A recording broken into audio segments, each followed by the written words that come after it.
এই যে এখানে 14টা ব্রোঞ্জের বৌদ্ধ মূর্তি পাওয়া গেছে, রক্ত টক্ত ওটা দিয়ে বের হতো। কোথায় কি পাওয়া গেছে, কোথায় 14 হাত কবর আছে, মাজার আছে। বাংলার এই শান্ত গ্রামের মাটির নিচে ঘুমিয়ে আছে হারানো এক বিশ্ববিদ্যালয়। এক সময় যেখানে পৃথিবীর নানা প্রান্ত থেকে মানুষ আসতো জ্ঞান অর্জনের জন্য, আজ সেখানে শুধু নীরবতা। প্রায় 1000 বছর আগে এই জায়গা থেকেই বহু পণ্ডিত তিব্বত, চীন, মঙ্গোলিয়া সহ বিশ্বের নানা অঞ্চলে ছড়িয়ে দিতেন জ্ঞানের আলো।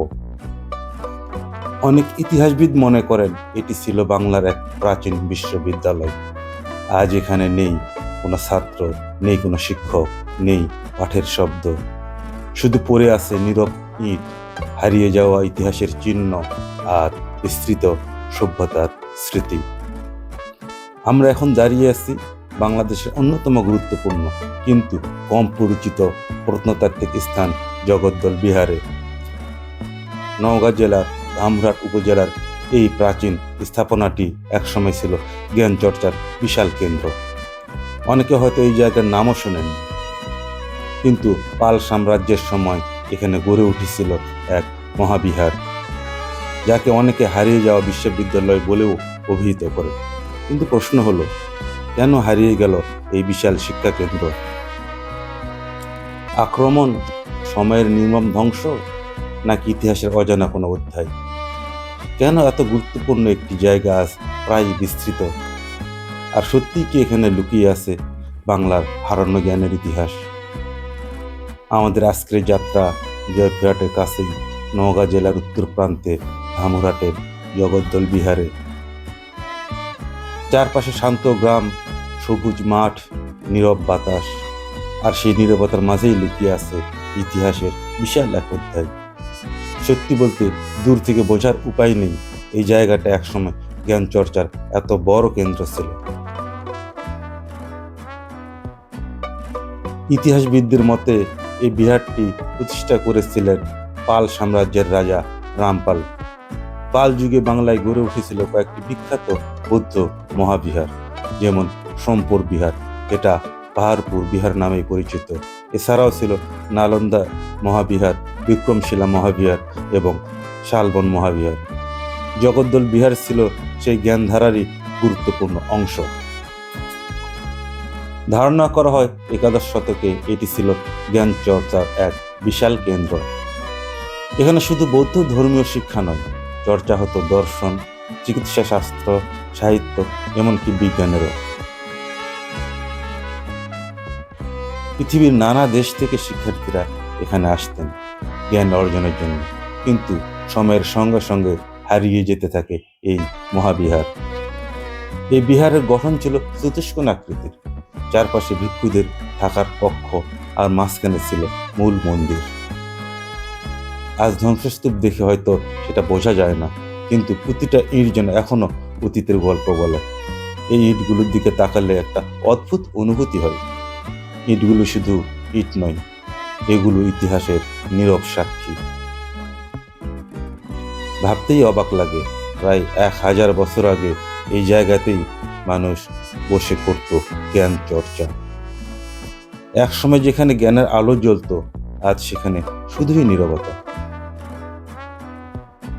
এখন এখানে নেই কোনো শিক্ষার্থীর কোলাহল, নেই কোনো পাঠশালা, আছে শুধু বাতাসের শব্দ, পাখির ডাক, সবুজের গন্ধ আর প্রকৃতির নিঃশব্দ উপস্থিতি।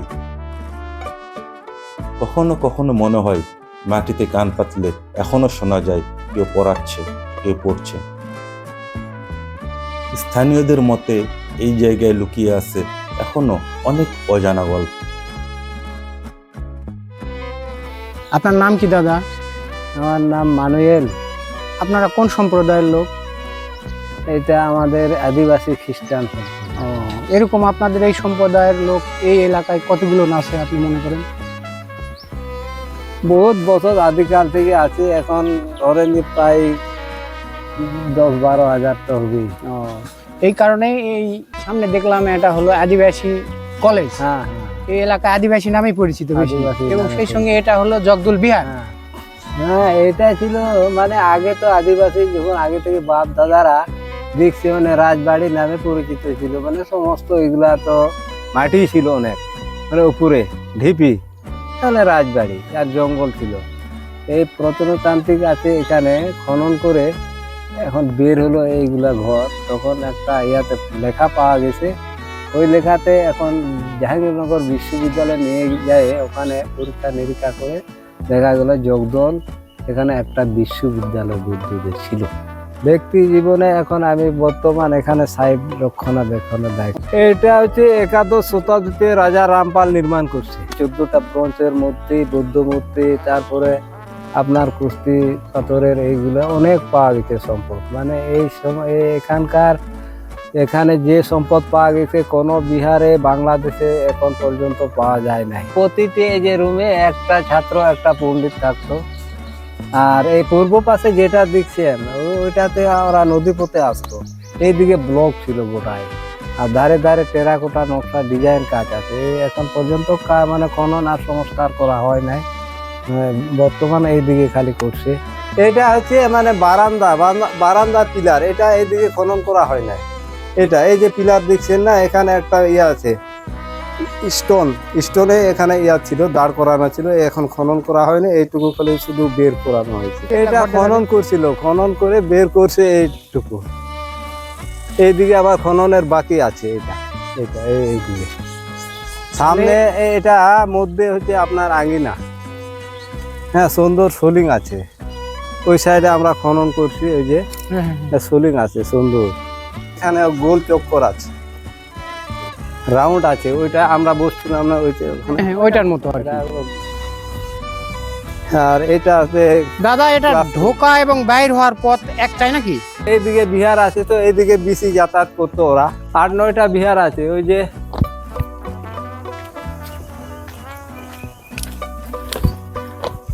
এই যে এটা হচ্ছে মেন গেট।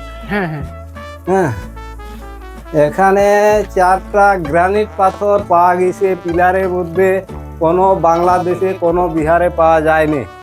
এই এখানে 8 মিটার এরকম প্রস্থ, 8 মিটার এই জায়গাতে পাওয়া গেছে গ্রানিট পাথর 4টা পিলারে। ওই পিলারকে নিয়ে যাওয়া আছে।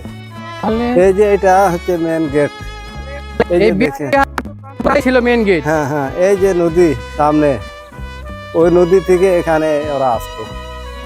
ওই যে ওই পর্যন্ত ওদের এটা সামনে। কিসের নমুনা দাদা? হ্যাঁ, এখানে পিলার ছিল। হ্যাঁ, ওখানেও এইটা এখানে তো গ্রানিট পাথর 4টা পাওয়া গেছে মূল্যবান, বাংলাদেশে কোনো বিহারে পাওয়া যায়। হ্যাঁ, দিনাজপুর সীতাকোট বলেন, আর খুলনা আটগুমুজ বলেন, আর পাহাড়পুর বলে কোনো বিহারে পাওয়া যায়নি জগদল বিহারের মতন সম্পদ। এইটা হচ্ছে আপনার ওখানে রেস্ট করতো ওরা, মানে ক্লাস করে ওখানে আড্ডা মারতো আর কি, বৈঠকখানা ওদের। কোনটা দাদা? ওই যে ওখানে গোল চক্কর।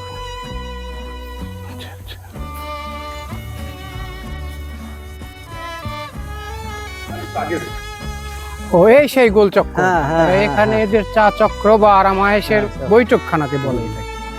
এখানে বসতো ওরা, এইরকম ওয়াল ছিল এটা, বুঝছে? এটা শুধু এদানকে দর্শনার্থী বোঝানোর জন্য এইগুলা করানো হয়েছে। আগেই ছিল এইরকম হচ্ছে আরো, এটার উপর ছাদ ছিল, মানে ভিতরে এরকম বৌদ্ধরা বেশি, হ্যাঁ ছাদ ছিল উপরে, ওটা ঢুসে যায়, এইগুলা খনন করে বের করছে আর নতুন করে সংস্কার করানো হয়েছে। বৌদ্ধরা বেশি হাঁটে না, এরকম অল্প অল্প ধাপ দেয়, যার কারণে ওই রকমের সিঁড়ি ছিল ওদের, ওইরকম গোটায়, মানে এইরকম গোটায় ওয়াল ছিল এটা বাইরে। আর এটা এখানে বসতো, আরো উঁচা ছিল, এখানে কোনো দরবার করতো। ধীরে হাঁটার কারণ জানেন কি? ওরা বেশি আমাদের মতন বেশি ধাপ দেয় না, না ধীরে ধীরে ওরা ধাপ দেয়। ওই রকমের এটা সিঁড়িও এরকম, হ্যাঁ এইরকম কিন্তু ওরা হাঁটে এখন এটা। যার কারণে এটাও স্যাম্পল দেখানো হয়েছে যে এইরকম এরা।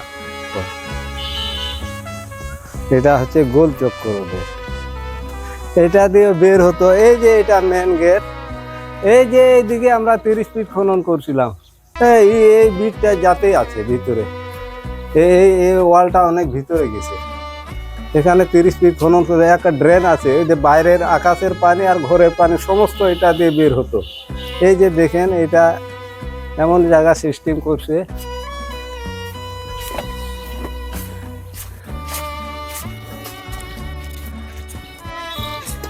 এই যে দেখেন সুগার, এই পাথরটা এইদিকে চলে গেছে, এইদিকে কুয়া আছে বোধহয়, আমরা পাইনি এখন পর্যন্ত, কিন্তু হয়তো পেতে পারেন। এখন ওইগুলা সমস্ত ঘরের পানি আর আকাশের পানি এটা দিয়ে বা গোসল করতো, পানি খাইতো, আর এটা দিয়ে চলে যাইত। আর এটা হচ্ছে বারান্দা, আর এটা দিয়ে হাঁটতো। উপরে আরো ছিল তালা, ভেঙে গেছে এটা। দাদা আপনাদের এখানে কি কখনো কোনো বছরে পিকনিক পার্টি বা হলো? হ্যাঁ, কেউ পিকনিক আসে? করতে আসে এখানে, অনেক দূর দূরান্ত থেকে আসে। আপনার এই ইয়া থেকেও আছে, ঢাকা বা খাগড়াছড়ি থেকেও, তারপরে আপনার যশোহর থেকে আসছিল, তারপরে আপনার গাইবান্ধা থেকে আসছিল, সব জায়গা থেকে, রংপুর, সবার জন্য কি কুড়িগ্রাম থেকে উন্মুক্ত? হ্যাঁ, সব দিক দিয়ে মানে এখানে এগুলার কারণ কি? এখানে পিলার থাকতো, পিলার, এইগুলা পিলারকে মাটি দিয়ে ঢাকানো আছে। এই যে কতগুলি বের হয়েছে, এখানে পিলার ছিল, ওখানে পিলার ছিল, এরকম সুন্দর এইগুলা আলতার দিকে যাওয়ার রাস্তা। এটা এই পথে এরা যাইতো, বের হতো। এই যে এখানে 14টা ব্রোঞ্জের বৌদ্ধ মূর্তি পাওয়া গেছে। এটাতে এটাতে অনেক মাটি ছিল, এখান থেকে দামোর নদীর পানি দেখা যেত বন্যার সময়, কিন্তু এখন খনন করে ইয়া করে এই যে গাছপালা গাড়ি করে আর দেখা যায় না, ডাবে যাচ্ছে। এই যে এই জায়গা 14টা, সেই সব কষ্টি পাথরের সব না, ব্রোঞ্জে। এটা আপনি দেখতে পাবেন ঢাকা মিউজিয়ামে, আর বাকি পাহাড়পুরে, সমস্ত পাহাড়পুর আন্ডারে আছে। তাহলে এটাও পাহাড়পুরের নিয়ন্ত্রণেই আছে। এটা হচ্ছে আপনার মেন মন্দির।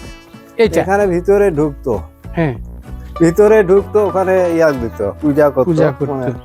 ধ্যান করতো। ওই যে ফুগার একটা, ওই ফুগারে সমস্ত ময়লা আবর্জনা যে রক্ত টক্ত ওইটা দিয়ে বের হতো।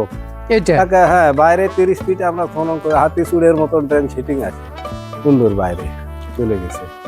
এটা ভালো করার জন্য চলে আসছিল আমাদের উর্দু কর্মকর্তা, বলছিল যে এখানে কাজ করব, কিন্তু এখানে বাদ দিয়ে এখন এই মায় সন্তোষে কাজ করতেছে, মানে ওখানে কাজ করতে করতে স্থগিত করানো হয়েছে।